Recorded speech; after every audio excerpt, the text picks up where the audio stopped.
Hi, my name is Vincent Chilie. I was a victim of human trafficking at the age of 5. I'm a Zulu person, which I come from in Ndwedwe. The place that I was kidnapped was in Amaut, just opposite Phoenix. I was in a place where I think my mom didn't really pay much attention. There would be people that would come, like men who would offer kids and just sweets and chips and stuff like that. As a child, well, I fell into it. I would say thinking that the man was legit and he was good. I remember the guy forced me. I was crying. He probably had me on his shoulder or somehow. But after that, I don't know what happened. I lived in a place where I had to go through a process of being abused. If I didn't do certain things, I would get a hiding from the very young age. In that place, I wasn't allowed to go outside. I wasn't allowed to play with friends. I wasn't allowed to do anything. The only thing I was allowed to do was basically do chores, do extremely hard work. I remember I even learned how to cook at a very young age, build a house at a very young age. I began to see kids and all that probably my same age as 5 that was being brought in and out of the place that I was being captured in. Didn't understand what was going on because every single week or day I would see a different kid, and then after a couple of days that kid would be no longer in the very same place. I thought that numerous times to run away, but I don't know where to run to. I don't know who to run to. I don't know if the choices I'm making are right. So that was a very confusing time and period of my life. I was part of the process where I was kidnapped for some sort of sacrificial. I remember they were dealing with all this, black magic and so forth. The owner of that place, he was a sangoma or something like that. So this is a thing that was happening, possibly that these kids were being used for black magic, for some sort of voodoo process that was taking place. I was not announced on radios, neither was on newspaper or someone that was just lost, was never to be found. My mom didn't lose hope. She constantly went and got in contact with some of the councillors of the area. They gave her a lot of information to be able to look for me. She came to me at one time with police officers. She told them that I was a son, and I remember telling her that she was not my mom. I was 6 or 7 years old. That broke me.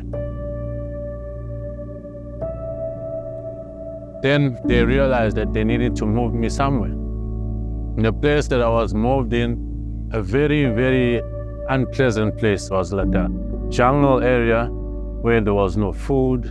I was left alone with one of the girls. I think she was also part of this process. She was kept in that place that looked like a shack to me. On and off, it was like 6 months I was in that place. I was trafficked at the age of 5 years. I was only found at the age of 10 years.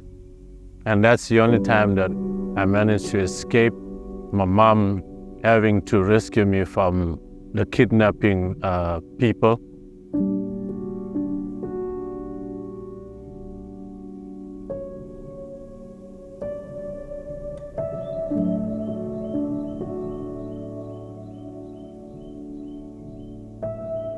Even in that process, I believe it was tough for me to even live with my mom. I always found myself in people's houses. I always found myself in different areas, even when she tried to put me to school.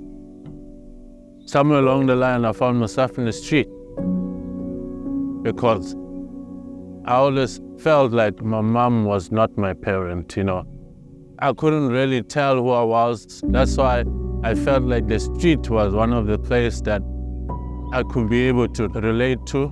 I stayed there for another 3 years, I did all sorts of things that, you can think of in terms of the street. I begged, I smoked all types of drugs except the very hardcore ones, but my life was not nice. I tried in my own ways, but I couldn't. It just always brought me back. I always found myself right inside the darkest place where I only needed somebody to rescue me, and the only people that I could find was the people that were in the same place as I am. And they could relate much better than someone that didn't come from the lifestyle that I was in. And I remember struggling for an identity, couldn't find jobs because I was a person that was not a citizen of South Africa, though I was born in South Africa. I couldn't get my ID. I was kidnapped for 5 years and then also lived in the street for another 3 years.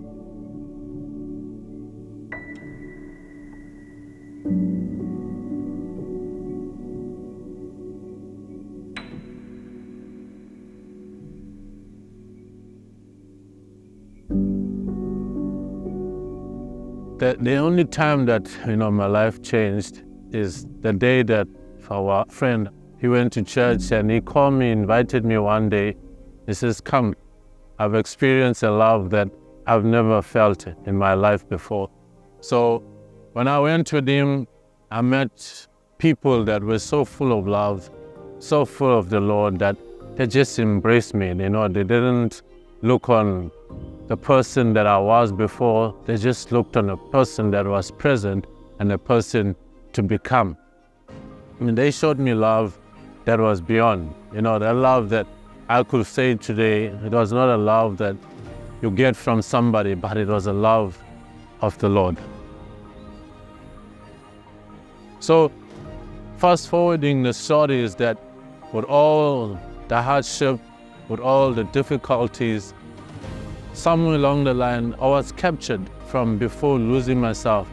My life was changed and transformed. I found myself, and God transformed my life, and He made me the person that I am today, that I can be able to share my story and allow somebody else to reap the benefits and begin to learn or be transformed by the very thing that I went through, that somebody else mustn't go through what I went through, and to alert even parents that having kids, that this human trafficking, kids being lost, is still taking place, and we need to take it into consideration and also be focused and allow ourselves to be vigilant in these areas. So today I can gladly be proud that I'm a father, I'm a husband, and I'm also a servant of God. I wish my story will captivate a lot of minds and will lift up a lot of people and will change many lives.